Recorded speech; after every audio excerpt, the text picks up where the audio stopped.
मैं नागेश्वर ज्योतिर्लिंग मंदिर बोल रहा हूं। मैं गुजरात प्रांत के जामनगर जिले में स्थित भगवान शिव के 12 दिव्य और पूज्य ज्योतिर्लिंग में से एक नागेश्वर ज्योतिर्लिंग मुझ में ही स्थापित है, जो कि 10वें स्थान पर आता है। मैं वही मंदिर हूं जहां की खोज पांडवों द्वारा की हुई बताई जाती है। मैं भी उनमें से एक मंदिर हूं जिन पर विदेशी आक्रांताओं द्वारा हमले किए गए थे, तथा मैं वही मंदिर हूं जहां विष से संबंधित सभी रोगों से मुक्ति प्राप्त हो जाती है। इस ज्योतिर्लिंग की महिमा अभूतपूर्व है। मेरे अहोभाग्य है कि मैं श्री कृष्ण की द्वारिका नगरी के समीप स्थापित हूं।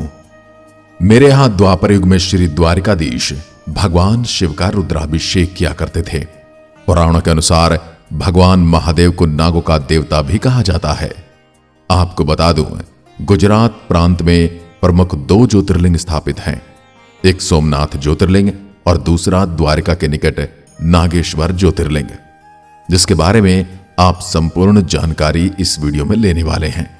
इससे पहले यदि आपने चैनल को सब्सक्राइब नहीं किया है तो जरूर सब्सक्राइब कर लें और वीडियो को लाइक और शेयर करना ना भूलें। भगवान शिव के सहस्र नामों में से एक नागेश्वर भी है। नागों के ईश्वर अर्थात नागेश्वर। नाग देवता हमेशा भगवान शिव के गले में विराजमान रहते हैं। जो भक्त मेरे यहां आकर नागेश्वर ज्योतिर्लिंग का श्रद्धा पूर्वक दर्शन करता है, वह जाने अनजाने पापों से मुक्त होकर दिव्य शिवलोक में स्थान प्राप्त करता है। अब सबसे पहले आपको मेरे प्रभु के दर्शन करवा देता हूं। गुजरात राज्य के द्वारिकापुरी से 17 किलोमीटर की दूरी पर स्थित मेरे परिसर में भगवान शिव की एक बड़ी ही मनमोहक ध्यान मुद्रा में विशाल प्रतिमा बनाई गई है, जिसकी वजह से मंदिर आपको 3 किलोमीटर की दूरी से ही दिखाई देने लगता है। भगवान शिव जी की यह मूर्ति 80 फीट ऊंची तथा उसकी चौड़ाई 25 फीट है।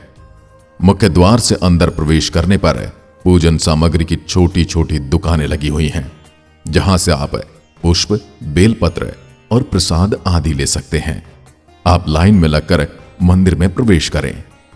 मन ही मन ओम नमः शिवाय का जाप करते रहें। आगे बढ़ने पर पहले एक सभागृह आता है। गर्भगृह सभा मंडप से निचले स्तर पर स्थित है। यहां से आगे तालघर के गर्भगृह में प्रवेश करते हैं तो आपको श्री नागेश्वर ज्योतिर्लिंग के दर्शन होते हैं। नागेश्वर शिवलिंग गोल और काली शिला से बने त्रिमुखी रुद्राक्ष रूप में स्थापित है। शिवलिंग के ऊपर एक चांदी का आवरण चढ़ा है और एक चांदी के नाग की आकृति बनी हुई है। शिवलिंग के पीछे माता पार्वती की सुंदर मूर्ति स्थापित है। आप भगवान भोलेनाथ और माता पार्वती की अनुपम छवि को अपने मन मंदिर में बसा लीजिए। आपको बता दूं, गर्भगृह में प्रवेश करने के लिए पुरुष भक्त को धोती पहनकर आना है और महिलाओं को साड़ी आवश्यक है। नागेश्वर ज्योतिर्लिंग में अभिषेक और अन्य पूजा की बात करूं तो नागेश्वर ज्योतिर्लिंग मंदिर में भक्तों के लिए 105 रुपए से लेकर 2501 रुपए के मध्य विभिन्न प्रकार की पूजाएं संपन्न कराई जाती हैं। अगर आपको पूजन अभिषेक आदि करवाना है तो आप मंदिर के पूजा काउंटर पर शुल्क जमा करवाकर रसीद प्राप्त कर लीजिए। फिर आपको मंदिर समिति के एक पुरोहित के साथ मंदिर गर्भगृह में जाना है तथा शुल्क के अनुसार आप पूजा कर सकते हैं। यहां पर अभिषेक केवल गंगा जल से होता है। यह गंगा जल आपको मंदिर समिति की ओर से निःशुल्क मिलता है। यह मंदिर सुबह 5 बजे आरती के साथ खुलता है, किंतु भक्तों के लिए यह मंदिर 6 बजे खुलता है तथा भक्तों के दर्शन के समय रात्रि 9 बजे समाप्त हो जाता है। भगवान शिव जी के त्योहार और विशेष शुभ अवसर पर यह मंदिर अधिक समय तक खुला रहता है।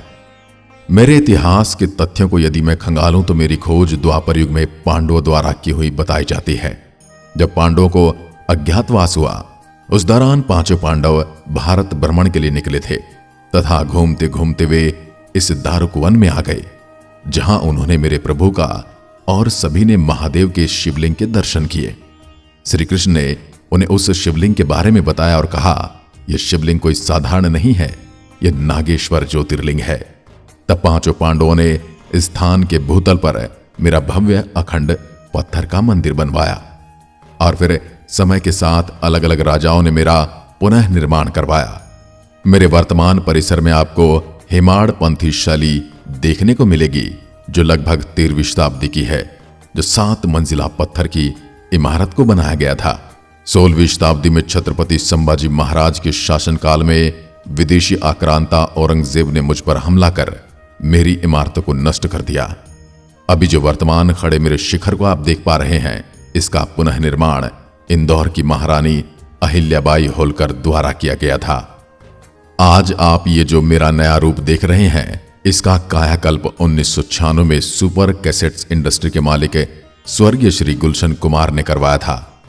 नागेश्वर ज्योतिर्लिंग के कार्य के बीच में ही श्री गुलशन कुमार की मृत्यु हो जाने के कारण उनके परिवार ने इस मंदिर का कार्य पूर्ण करवाया था।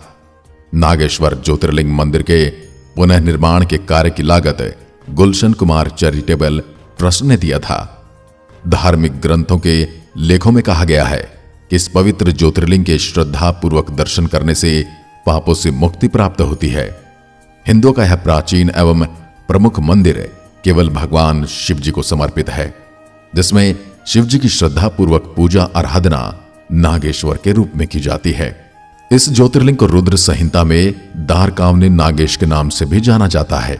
यहां से जुड़ी पौराणिक कथाओं का बखान करूं तो इस ज्योतिर्लिंग की भी विभिन्न रोचक कहानियां हैं, जिसे सभी श्रद्धापूर्वक सुनते हैं।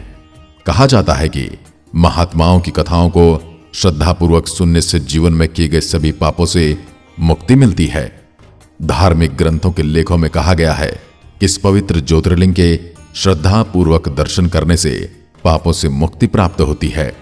हिंदुओं का मैं प्राचीन एवं प्रमुख मंदिर केवल भगवान शिव जी को समर्पित हूं, जिसमें शिव जी की श्रद्धापूर्वक पूजा आराधना नागेश्वर के रूप में की जाती है।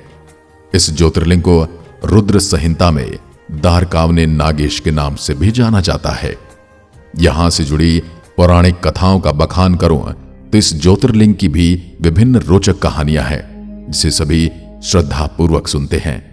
कहा जाता है कि महात्माओं की कथाओं को श्रद्धापूर्वक सुनने से जीवन में किए गए सभी पापों से मुक्ति मिलती है। प्रभु नागेश्वर से जुड़ी पौराणिक कथा के अनुसार प्राचीन काल में एक धर्मात्मा और सदाचारी प्रकृति का सुप्रिय नामक वैश्य भगवान शिव का अनन्य भक्त था। वह प्रतिदिन भगवान शिव की आराधना, पूजन और ध्यान करता था तथा मन वचन कर्म से शिव भक्ति में ही तन्मय रहता था। उसी काल में एक दारुक नामक दुष्ट राक्षस था। दारुक शिव भक्तों से चिढ़ता था और उनके पूजन में निरंतर बाधा पहुंचाया करता था। सुप्रिय के शिवाजी के पूजा पाठ के कारण कई अन्य लोग भी भगवान शिव की पूजा अर्चना करने लगे थे। एक दिन दारुक राक्षस को पता चला कि सुप्रिय समुद्र में नाव पर सवार होकर अपने अन्य साथियों के साथ कहीं जा रहा है।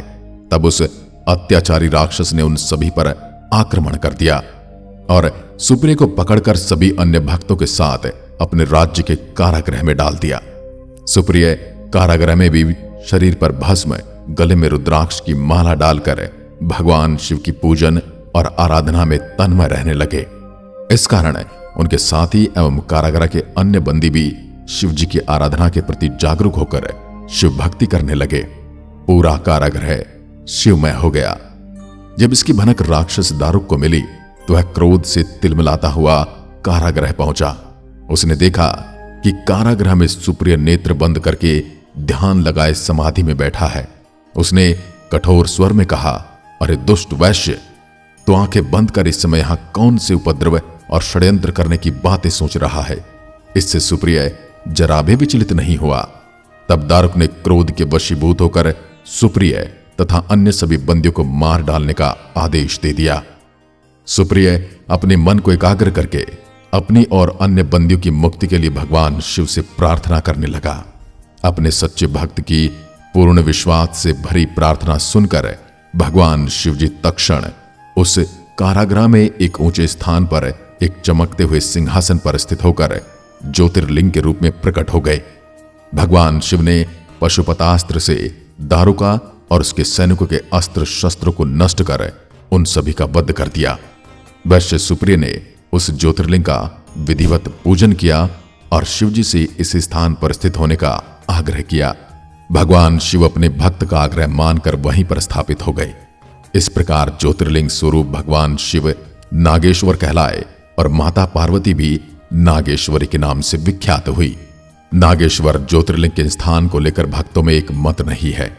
भगवान शिव के कुछ भक्त मानते हैं कि ज्योतिर्लिंग महाराष्ट्र के हिंगोली जिले में स्थित औंढा नागनाथ नामक जगह पर है, तथा अन्य लोगों का मानना है कि ज्योतिर्लिंग उत्तराखंड राज्य के अल्मोड़ा और समीप जागेश्वर धाम नामक जगह पर स्थित है। आपको बता दूं, शिव पुराण के अनुसार मुझ में ही भगवान शिव का 10वां ज्योतिर्लिंग स्थापित है, तथा इन सारे मतभेदों के बावजूद प्रतिवर्ष लाखों की संख्या में भक्त गुजरात में द्वारका के समीप स्थित मेरे इस नागेश्वर ज्योतिर्लिंग के दर्शन, पूजन और अभिषेक के लिए आते हैं। अब यदि आप मेरे यहां प्रभु के दर्शन चाहते हैं तो आपको बता दूं, नागेश्वर ज्योतिर्लिंग आने के लिए पहले आपको द्वारिका आना होगा। नागेश्वर ज्योतिर्लिंग द्वारका धाम के लगभग 18 किलोमीटर की दूरी पर स्थित है। ऑटो रिक्शा द्वारका से नागेश्वर के लिए सबसे उचित साधन है। ऑटो रिक्शा का किराया द्वारका से नागेश्वर रुककर वापस द्वारका जाने का लगभग 350 रुपए है। और यदि आप हवाई यात्रा से आना चाहते हैं तो नागेश्वर से लगभग 145 किलोमीटर की दूरी पर जामनगर एयरपोर्ट और 125 किलोमीटर की दूरी पर पोरबंदर एयरपोर्ट स्थित है। यहां से आप टैक्सी या कैब के माध्यम से द्वारका या डायरेक्ट नागेश्वर ज्योतिर्लिंग पहुंच सकते हैं। और यदि रेल मार्ग से आते हैं तो नागेश्वर में रेलवे स्टेशन नहीं है। नागेश्वर आने के लिए द्वारका या ओखा रेलवे स्टेशन पर उतरना होगा। अगर आपके शहर से द्वारका या ओखा के लिए डायरेक्ट ट्रेन उपलब्ध नहीं है तो आप राजकोट, अहमदाबाद या जामनगर आ सकते हैं। और सड़क मार्ग से भी देश के कई बड़े शहरों से द्वारका के लिए बस सेवाएं उपलब्ध हैं। बता दूं, नागेश्वर में ठहरने के लिए कोई व्यवस्था नहीं है। आपका द्वारका में ही ठहरना उचित होगा। आप द्वारका में एसी और नॉन एसी होटलों में अपने बजट के अनुसार कमरा किराए पर ले सकते हैं। इसके अलावा वहां धर्मशालाओं में कम कीमत में अच्छे कमरे मिल जाते हैं।